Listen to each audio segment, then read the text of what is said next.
व्यवस्था, नौकरशाही, भ्रष्टाचार, गरीबी, पिछड़ेपन, विभिन्न पहलुओं में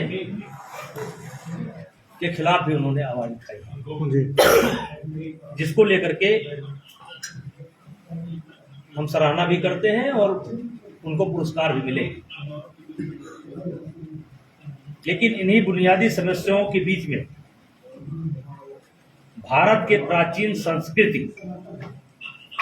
पर गहरी चोट करते हुए अंग्रेजों द्वारा पूर्व में भारत में जो सामाजिक विभाजन के अभियान चला गया था, उस अभियान को और मजबूत करती हुई कविताएं भी लिखी, जिसका उदाहरण है वेद में जिनका हवाला हाशिए पर भी नहीं, वेद में जिनका हवाला हाशिए पर भी नहीं, वे अभागे आस्था विश्वास लेकर क्या करें। ये कविता क्या दर्शाती है? ये भेद पैदा, लोक रंजन हो जहां संबूक बध के आड़ में, ये रामलीला। लोक रंजन हो जहां संबूक बध के आड़ में, उस व्यवस्था का घृणित इतिहास लेकर क्या करें। ये किसकी आलोचना है? ये राम की आलोचना है। संबूक बध ये वामपंथियों द्वारा जोड़ा गया एक चैप्टर है। राम को जब पूरा देश मर्यादा पुरुषोत्तम, राम को भगवान इसलिए माना गया कि मर्यादा परंपरा, गीधराज जटायु के साथ उन्होंने क्या व्यवहार किया,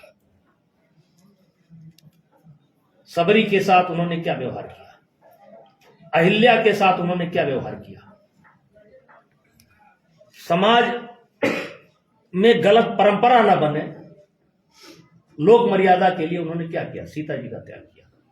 इसीलिए उन्हें मर्यादा पुरुषोत्तम भगवान राम कहा गया। और आज उनको लेकर के भी इनकी कविता है। उनकी कविता और भी है। तारीख बताती है तुम लुटेरे हो, तारीख बताती है जी तुम लुटेरे हो। ये हम ही लोगों के लिए लिखा है। द्रविड़ों से छीनी की जागीर बदल दोगे, तारीख बताती है तुम भी लुटेरे हो, यानी हम भी लुटेरे हैं, हम भी विदेशी हैं, हम भी आक्रांता हैं, हम भी बाबर हैं, हम भी औरंगजेब हैं, और यहां द्रविड़ और आर्यों को लड़ाने का काम इन्होंने किया। इसलिए मैं कहता हूं ये सनातन विरोधी है। आप कहते हैं जिसे इस मुल्क का स्वर्णिम अतीत, आप कहते हैं जिसे इस मुल्क का स्वर्णिम अतीत, ये कहानी है महत्प्रसोद की सन्यास की। अब इससे ज्यादा गाली कौन दे सकता है? और इसीलिए आज इनकी कविताओं पर रिसर्च हो रहा है। वैसे हमारे व्यक्तिगत संबंध थे, कवि सम्मेलनों में हम उनको भी बुलाते थे, हमारे कई सम्मेलन में आए हैं, लेकिन एक कवि के नाते ठीक है। अब वो कहां से लाए?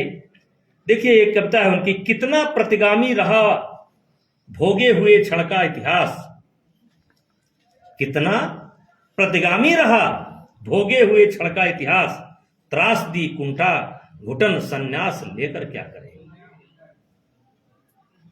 अदम गोंडी साहब इन लाइनों में भारत की स्वर्णिम इतिहास की त्रासदी कुंठा घटना घुटना और संन्यास कहकर भारतीय स्वाभिमान को मारने का प्रयत्न कर रहे हैं, जो वामपंथियों की सोच है। इसलिए मैं फिर कहता हूं वो सनातन विरोधी थे,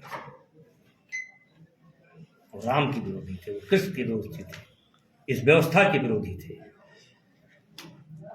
और इसीलिए सबसे ज्यादा आज उनकी कविताओं पर रिसर्च हो रहा है।